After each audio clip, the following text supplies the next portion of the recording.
Hi, it's Lucy from the Isle of Axholme and Hatfield Chase Landscape Partnership, and today we're going to have a go at weaving at home. Weaving is creating a piece of fabric by alternating two sets of threads. We have the warp thread, which runs up and down, and the weft thread, which runs from side to side. It is believed weaving is one of the oldest crafts in the world. We know people during the Neolithic period of the Stone Age were weaving, and that was 12,000 years ago. The Isle of Axholme also has a really strong history of weaving. Recent archaeological evidence from examining sediments have shown us the Romans were growing flax crops for weaving in this area. We can also see examples of retting pits in the crop marks in the fields around Haxey and Crowell. A retting pit is a trench of water that you would soak the flax crop in to break down the woody stem and expose the fibres inside. These fibres could then be spun into a thread, which would be woven into a material or rope. Because the retting pits became full of decaying organic matter, the soils around the edges became really fertile. Today, when crops are grown in these areas, they grow better because of this fertile soil, and this means we can still see the outline of the retting pits and where they used to be. This is a picture of flax crops. As you can see, they have small blue flowers, and these are the long stems which will be broken down to expose the fibres inside. So let's have a go at weaving ourselves, shall we? Let's first of all talk about what materials you'll need to do your weaving.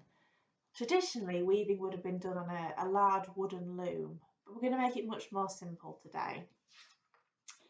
You'll need a piece of cardboard, back of a cereal box is perfect, a pencil and a ruler, some scissors,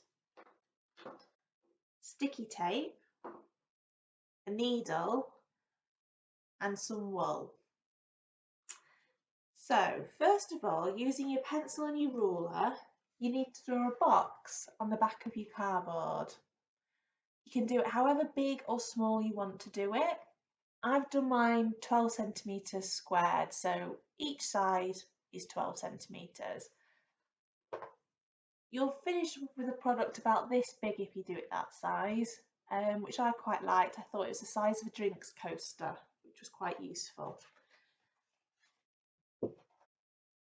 Then on two of the sides that are opposite each other, you then need to just mark 1 centimetre intervals all the way along. You see it there? And then carefully cut it out, and you'll be left with something that looks like this. Now, I've cut down, if you can see, I've cut down these little 1 centimetre intervals to make like little cardboard teeth, and we'll need these in step 2. So for step 2, we're going to take a bit of our wool and starting in the top left corner, just tuck it in that first little tooth. And then you want to get a bit of sticky tape and just stick that down on the back of your loom, okay? So we'll not get that mixed up on anything else that we're going to be doing later. So then taking your wool, you just need to wrap it through each little tooth on your loom, okay? Try and get it fairly tight. It'll make it a bit easier when you do the weaving, and your work will look neater at the end when you're finished.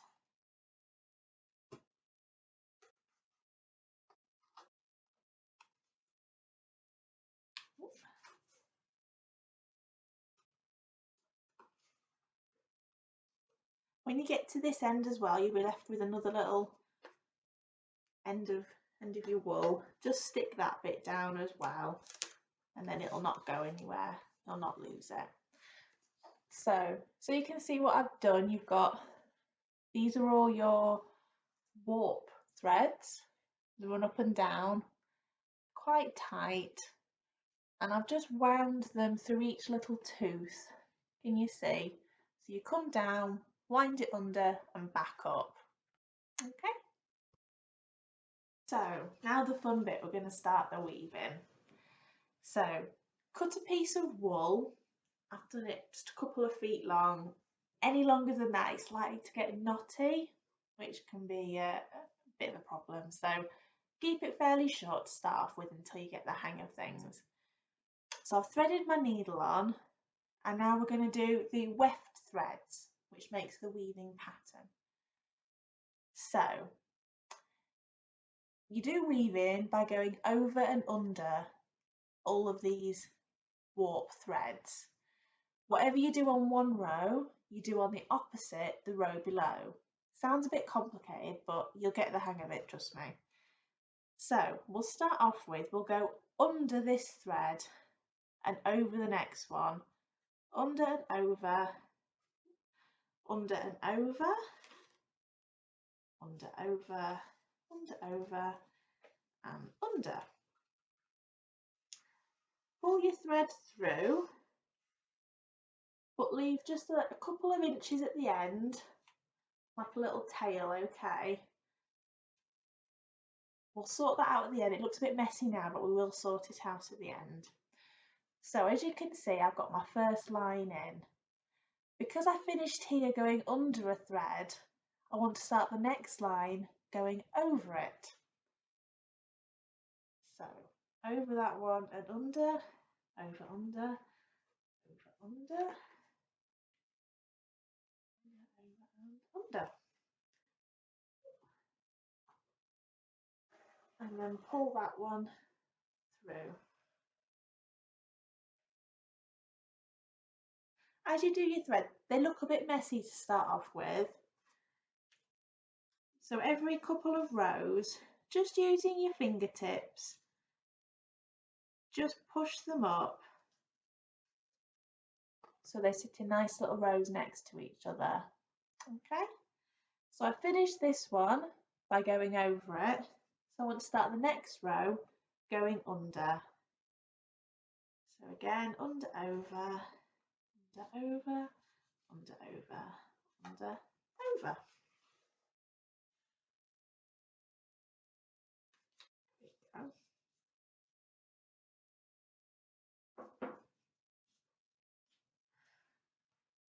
So as you can see, we're starting to get a few lines in now. Now you can change colour as many times as you want. All kinds of patterns you can do with it. Each time you change colour, just leave a couple of inches at the end and then start your next row leaving a couple of inches like we did here. It looks a bit messy as you're going through it, but we'll tidy it all up at the end and it'll look really good. Another thing to remember is don't pull it too tight on these threads. If you do, look, I'll just show you, you end up pulling in this last thread and it just means that your work ends up going in the middle. We don't want that. We want it to be nice and straight all the way down. Okay, so if it does, you can just pull it back. They're quite easy to manipulate. Just try and get it as neat as possible. So here's one I've nearly finished. I've just got one row left to do. So I finished this one by going under, so I'll start my last row going over.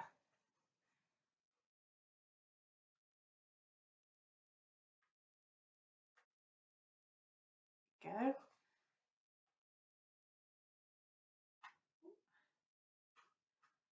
And then just push it up to make it look nice and neat. Now you'll want to finish your loom just leaving a bit of space at the end. It just makes it easier to finish off your design, okay?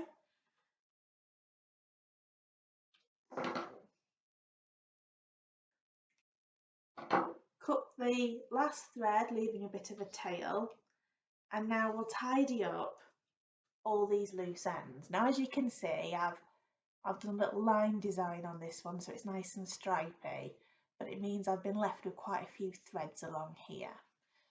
So all you need to do is put your threading needle back onto this bit of wool.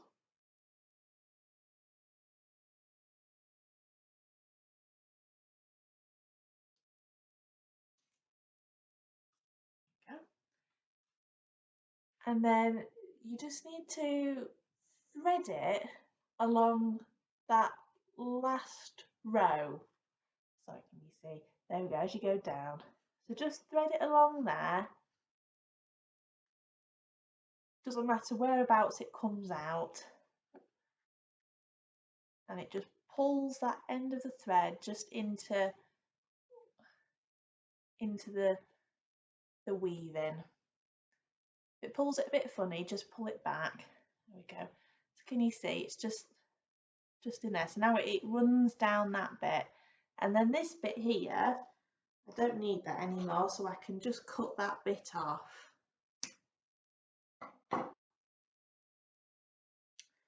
We'll do it on this one as well.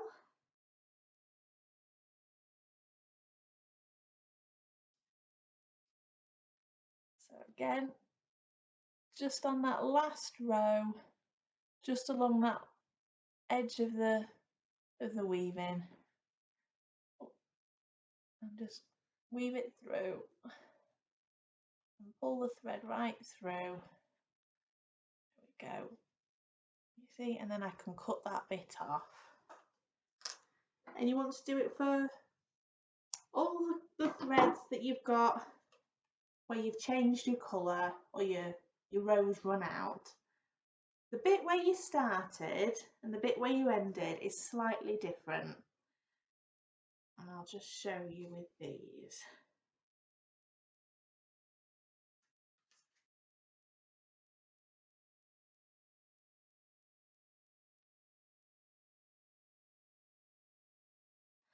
Because we don't want your weaving to come undone once you've finished it.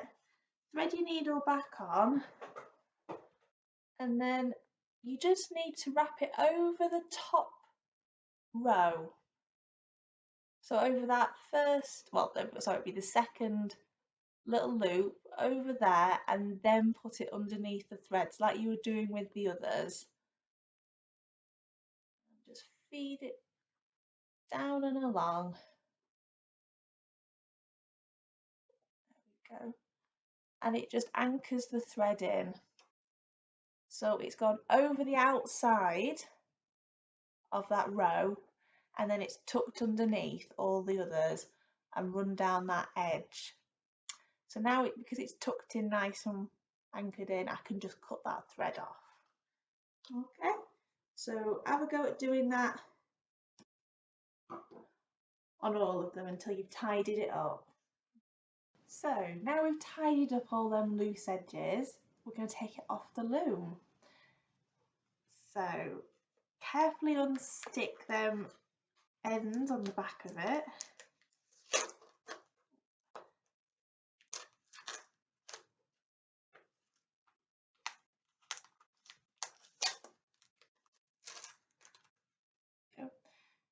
And then first of all you want to unhook your creation from the top.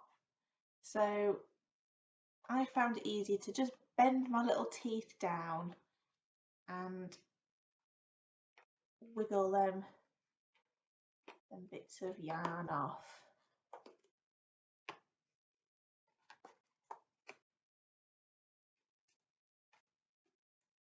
There we go. So it's off at the top, and now it's much easier to get out at the bottom, but just do the same. Just wiggle them little bits of wool off your little cardboard teeth there. So when you've got it off, it'll look something like this. Now, just going to ignore these two end bits for now. We want to push all our work up to the top. You can either do it with your fingers, or you can gently just pull on these, and it just pulls these little top threads down, look, just making it a bit tighter for them.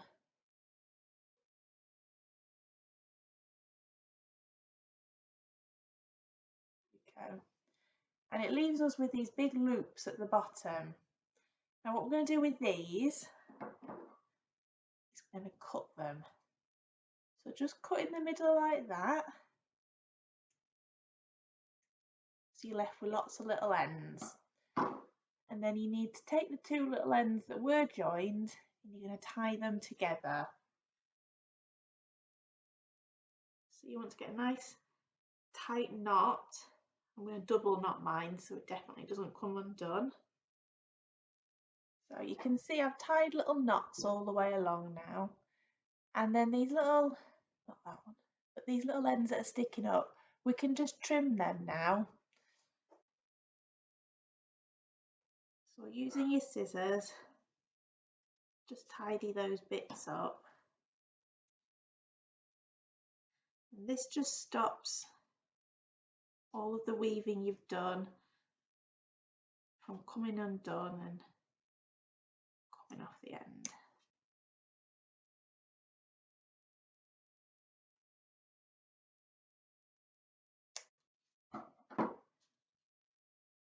There we go. So as you can see, it's just little knots at the top now, and then at the bottom it's been pulled nice and tight. So now we just need to finish it off because we've just got these two little ends. So again, we want to thread our needle and we're going to anchor these threads in like we did with the other ones at the start and the finish of it.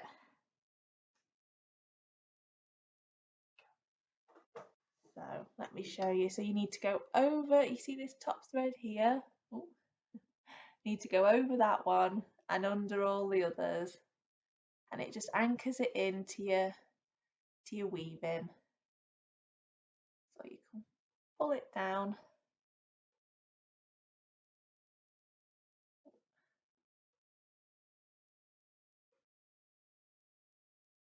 Take your needle off, and then what's left there, that can just be trimmed. There we go. And then we've got a nice neat edge along there, and so we'll do the same with this one now.